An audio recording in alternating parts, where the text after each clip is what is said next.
Then in terms of like gaining discipline,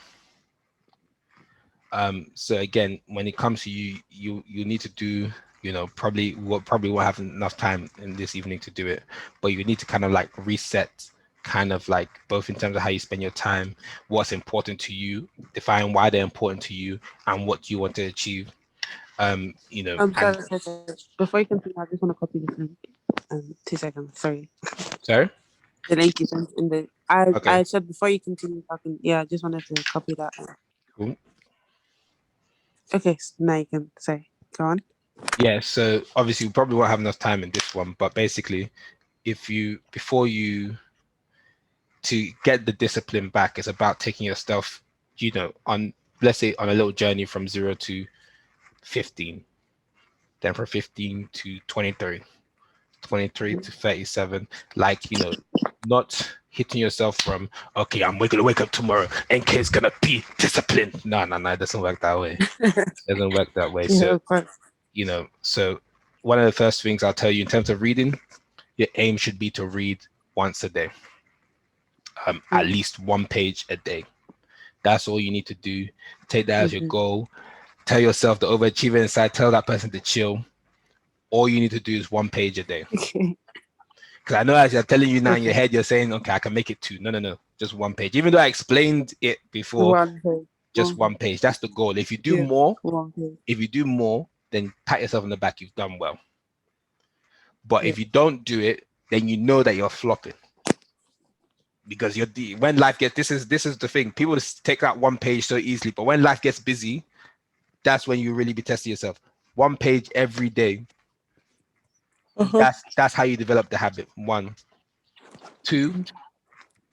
Um, Again, you need to kind of like reset your life, look at your timetable in terms of work, all these kind of things, and then making sure that you are getting the best out of everything. So, are you sleeping well?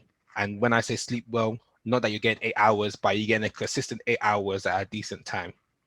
Um, there's actually, I don't know what it is, but there's a difference. Even if you slept at 12 and woke up at 8 a.m.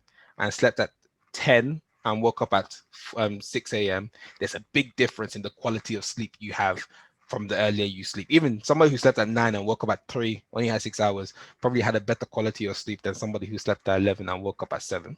There's something weird about your body and that, but just know how you sleep effectively. So, sleeping well, Yeah. eating well. Okay. Are you Okay. eating at least 3 times a day?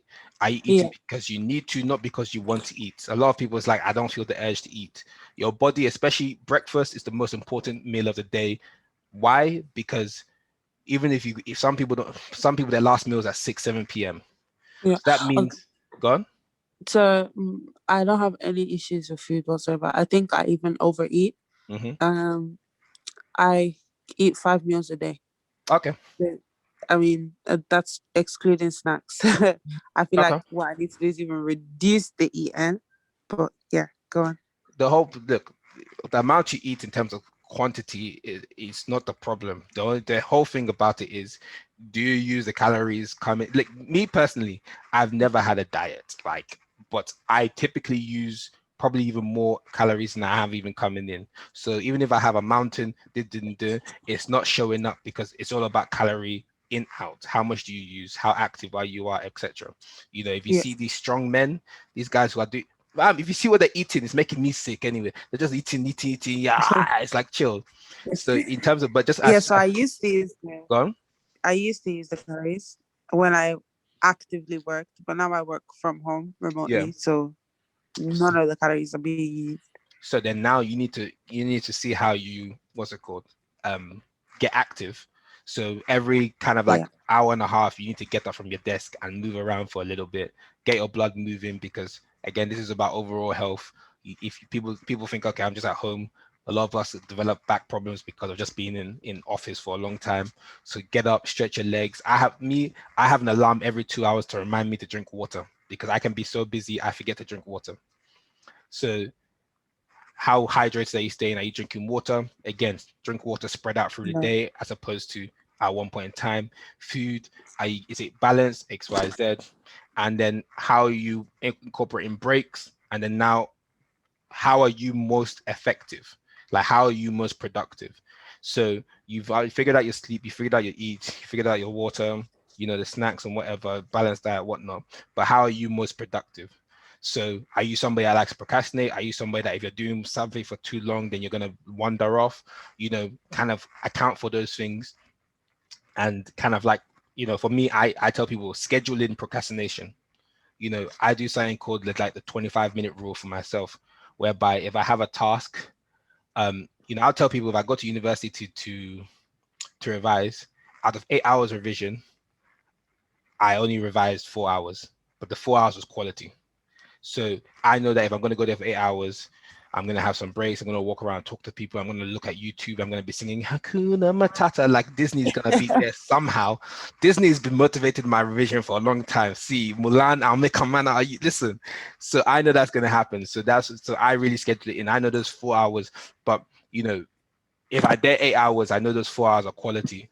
But it's how I know I'm going to be productive. So me, I do the 25-minute thing whereby I come for an hour and my goal is only to work for 25 minutes. And so if I do more, then I have 35-minute break. So and the thing is, if I go from that 25-minute, let me say if I have 8 hours, I have 25 minutes in that hour. Now, if I find myself in the zone, whatever,